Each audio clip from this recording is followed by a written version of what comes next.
Senator Oburu Odinga to allege that the police have been shooting people who are not armed. Yet we have seen, even in media and other outages, that people are throwing stones and rocks and even shooting at the police, and that is why one police is dead and 370 are admitted as we talk. Is it in order to state something that is not, Mr. Speaker, that is not true? I wish he would have even used the word allegedly instead of using it in finality, Mr. Speaker. Is it in order?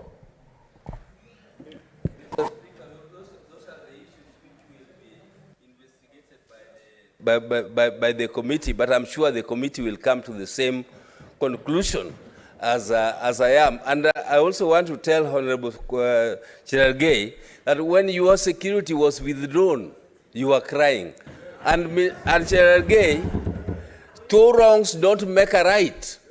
So the fact that yours was withdrawn Senator Cherargei does not make it a right now to withdraw the security of the others when it is the good senator be heard in silence, please. In the privileges for the senators, Mr. Speaker, to have their security.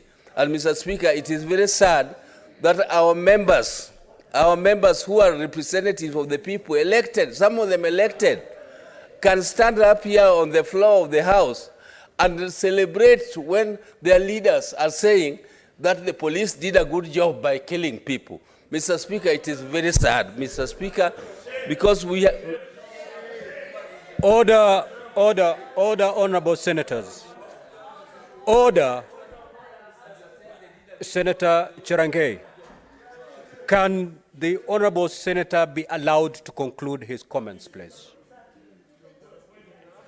Now, honorable senators, before we move to the statements pursuant to Order 56-1, I have the following communication to make.